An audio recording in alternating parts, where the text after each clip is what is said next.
I'm here to talk about the last 10 years of work that we've done on the Internet of Things. And I want to know, have things improved? Or are we still down that same crazy toilet of IoT misadventures? Now, I'm Ken. I work for a company called Pentest Partners. There's about 150 of us. We're penetration testers, GRC consultants, and instant responders. But let's go back a good few years and see what we can find. What have we got in my crazy box of IoT? Now, who remembers my friend Kayla? Anybody? The creepy, interactive kids talking doll. She is wonderful. And I'm sure some of you remember she is a world's first. So back in 2015, she was the world's first interactive talking kids dolly. Great idea. She has a microphone and a speaker. So the child can speak to the dolly, ask questions, the dolly can recognize the question, and then reply with an answer. Now remember, microphone, speaker, she connects over Bluetooth to a smartphone and offloads all the processing and does the heavy lifting on that phone. Microphone, speaker, and Bluetooth. She's effectively a hands-free headset for your phone in a doll's body. So you can genuinely pair it to your smartphone. If you want, you can take calls on the dolly. You get some very weird looks, though, particularly when you're driving. But anyway, so of course, the hackers in us are now really interested in how this dolly works. Problem number one, that Bluetooth connection, when she connects to your smartphone, there's no security. Unlike your hands-free kit in your car, where you have to compare two 6-digit numbers, she has no Bluetooth security at all. And as a result of that, it means that someone in Bluetooth range, with a Bluetooth audio device, like a phone, can connect to it from the street outside, next door apartment, next door neighbor, and speak to your children and bug them through the dolly. That's really creepy. Now, we reported this to the German telecommunications agency, BNetzA, and they said, hang on, that breaches some privacy regulations. And the next day, they banned the dolly. They even published instructions how to destroy her. And if you even possessed the dolly in Germany, you got an automatic, I think, €5,000 fine, which was a bit awkward because I was due to give a talk in Munich the next week. But hey, now, she got banned.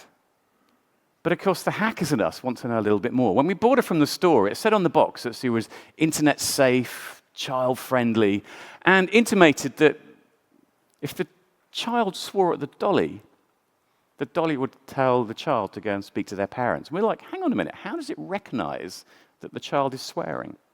So we decompiled the mobile application, we found out how it worked, we unpacked the SQLite databases, and in there we discovered a database table called bad words, full of 1,536 really good swear words. So we deleted it, repacked the application, loaded it back, and now she swears like a docker. Creepy. But did things really get better? Well, let's have a look. That was 10 years back. So a couple of Christmases ago, Fisher-Price Mattel launched this. Did you have one of these as a kid?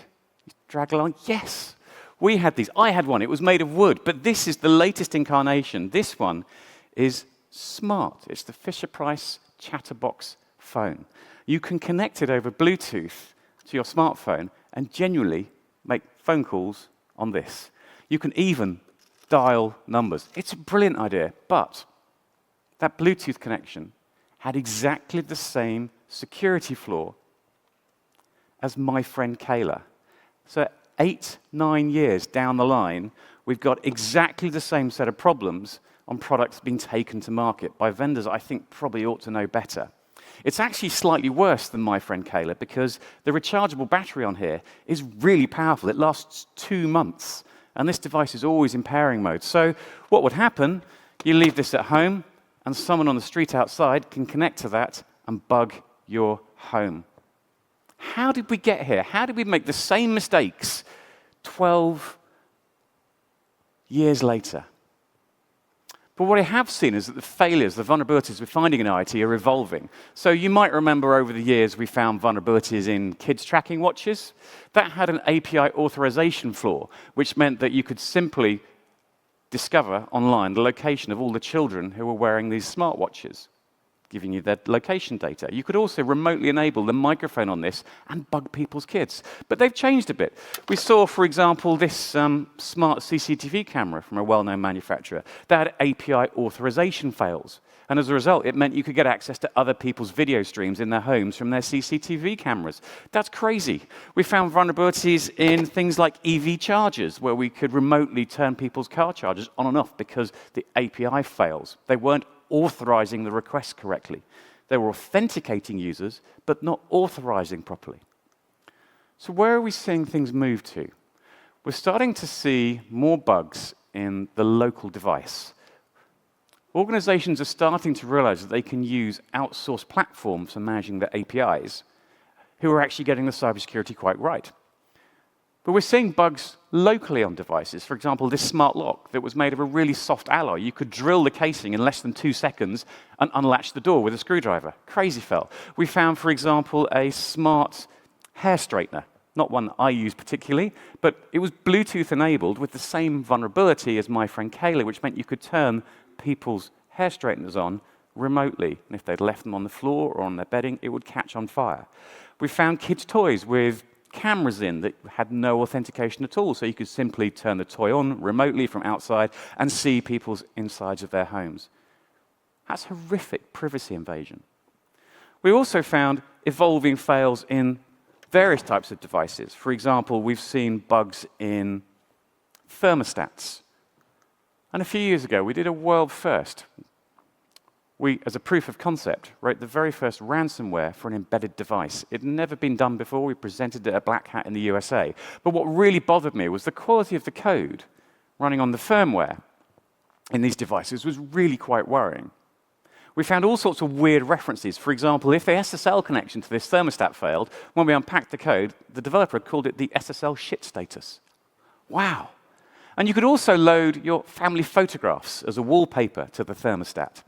This was crazy. And the routine that dealt with wiping between various photographs was called the son of a bitch mode. This is product you can buy on Amazon right now.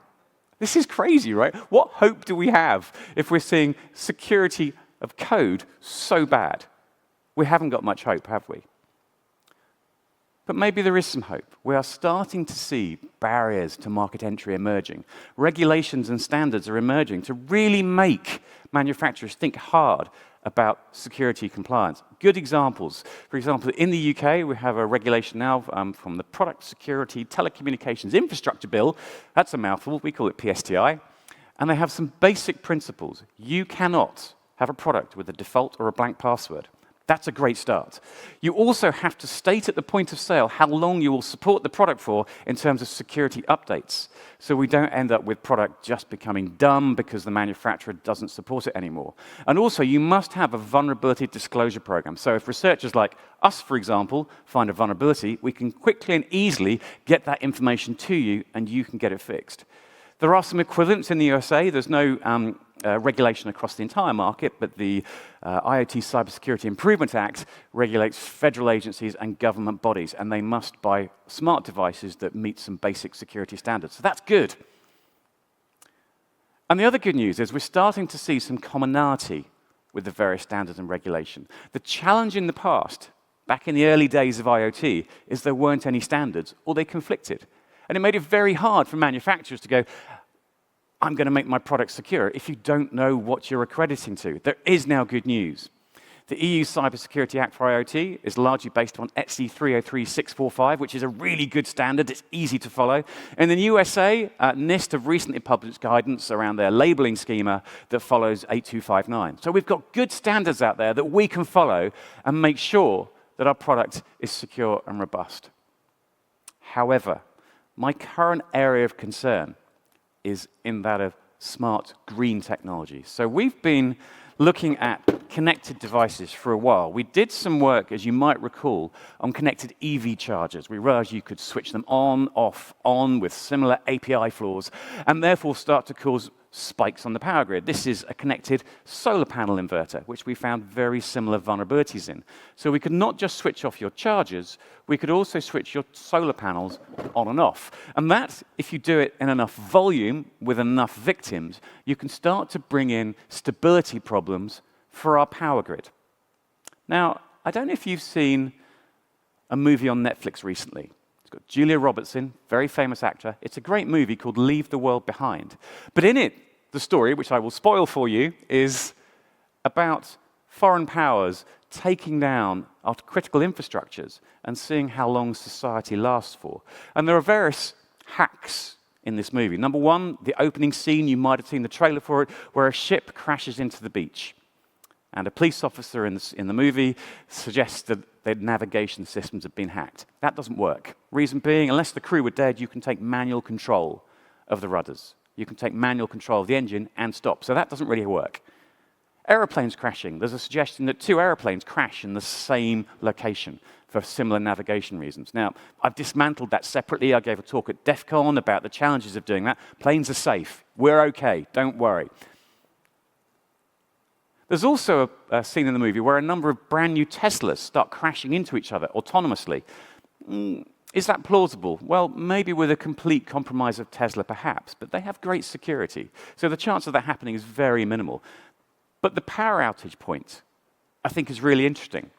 And you probably saw, for example, in the various hostilities between Russia and Ukraine and in the Middle East, you're starting to see nation-states attack each other's power grids. So that bit, to my mind, it's actually quite plausible. So we need to be careful with our power. An area we're interested in currently is around power storage. The concept of power storage batteries for our home, like a Tesla Powerwall, for example. Perhaps they were first to market. A lot of other vendors are now catching up. We've just put some smart storage into our offices. We have 30 kilowatts of solar panels, and we have about 35 kilowatt hours of battery storage. The idea being is that we can absorb power and store it at times of low demand overnight, and then we can release it back to the grid or power our homes at times of high demand, balancing the grid. Brilliant idea, will help with carbon dioxide emissions enormously. The real objective for me, though, being an EV fan, is some vehicles are currently capable of already powering our home, vehicle to house. So certainly in the southern states of the USA, which are experiencing a horrific weather event right now, the opportunity to be able to power our homes using our vehicles is fantastic and means we don't really need power batteries. But we started going down a bit of a path with these batteries. We installed them. These are our batteries. The first thing we discovered with the batteries, they had an unusual Wi-Fi access point. Had a look at the key. It was 1, 2, 3, 4, 5, 6, 7, 8.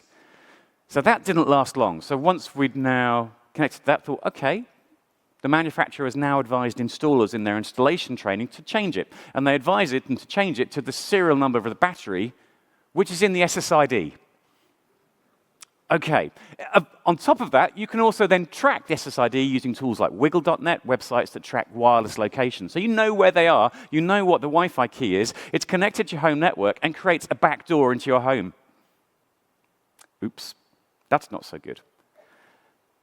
A lot of the installers also noticed there's an RJ45, an Ethernet connection. So if you put your battery and they install it near to your home router, they'll just connect that too, creating another back door. This is crazy. So we went a little bit further. Now we're onto the Wi-Fi network of your smart home battery. We found some interesting ports. Telnet, port 23, unencrypted, not a good sign. Used that to work out what the Wi-Fi module was, pulled the schematics for the Wi-Fi module, and used the AT command set, and realized you could use AT plus WA key to recover your home network wireless key. Now, those of you who've seen me speak before will know that this sounds very, very familiar all of a sudden. AT commands, AT plus key recover. It's my Wi-Fi kettle. Do you remember? Some of you might have been there. I gave a talk in 2015 at the PCI community meeting in Edinburgh. 9 years ago, almost to the day, with exactly the same vulnerability as my smart home batteries have now got. It's actually slightly worse because I had to do a deauthentication attack first to get onto this kettle. And my home batteries don't need that anymore. So we're still making the same mistakes. What can we learn? Well, I think that consumer IoT has definitely improved. Certainly from the big brands, the Googles, the Amazons, etc. They've really invested hard in cybersecurity and are getting it right. But we're still seeing other big brands like Fisher-Price Mattel, for example, getting things wrong. We still see this rush trying to get first mover advantage into the market, to capture that market. But at least we're thinking a bit about security now, and we're starting to build barriers to entry through regulation and accreditations. But we're still seeing new sectors rushing too fast. Whilst we see regulations affecting products we sell direct to the consumer, we're not seeing the same regulation on products that are installed by third parties, like smart green technologies. And we're seeing weird things happen in unusual places, the soft underbelly, if you like, exposing us in ways we hadn't thought of. And a crazy example I've got for you is a car manufacturer came to us, very forward-thinking. And we're very concerned because they've got a telematics unit in their car. That telematics unit is the way that you can use a mobile app to find your vehicle in the parking lot. It's how you can turn it on remotely so it heats up in the winter or cools in the summer. And the auto manufacturer thought, hang on a minute, that telematics unit, the TCU, we're giving that to our customers. They're buying our cars. Is there a risk to us as a manufacturer from the vehicles that we're selling? So we did a project for them and discovered we could actually compromise the OEM, the auto manufacturer, from their cars. I'll show you how we did it. So that telematics control unit, the TCU, so the first layer of protection they had was that they would wrap it in a point-to-point protocol daemon, creating a private APN on the cellular network. So the hackers in the car, they've got the telematics unit. They're now connected to the network. They connect to the telematics front end, which you'd expect. You'd probably wrap that in TLS, and that would give you access into the telematics platform. But what we discovered from that TCU, we're the hacker, we could recover domain credentials from that telematics platform.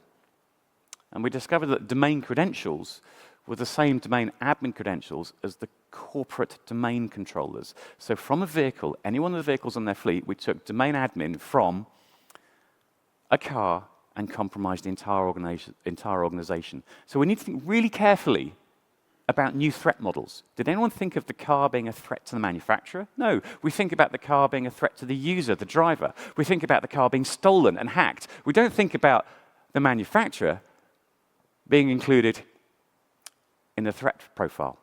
So my advice to you, if you're doing a project in IoT, if you're implementing anything in your organization, even something as simple as a room booking system for your meeting rooms, get advice early. A little bit of advice early on can stop you making really big mistakes that are expensive to unwind later. A good example of that is choosing the wrong hardware.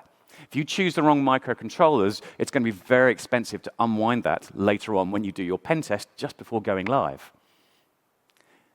It's not just about IoT being the way into your organization. Sometimes you see weird routes, so red team your organization too. Threat-led penetration testing to make sure you're really looking for all the possible ways into your organization. If you want more information, the PCI Council did a great series of podcasts, and I'm sure that one day Jeremy and I will be chatting about this smart toaster that I kickstarted but never quite made it to market. My last thought is that we often think about security being an overhead. We think about security being a cost. But during the consultation for the UK laws, the government asked a lot of questions of consumers and asked them what their obstacles, their barriers to buying IoT were. The first objection that came from the survey was, I don't need it. The second objection, though, is people were worried about its cybersecurity.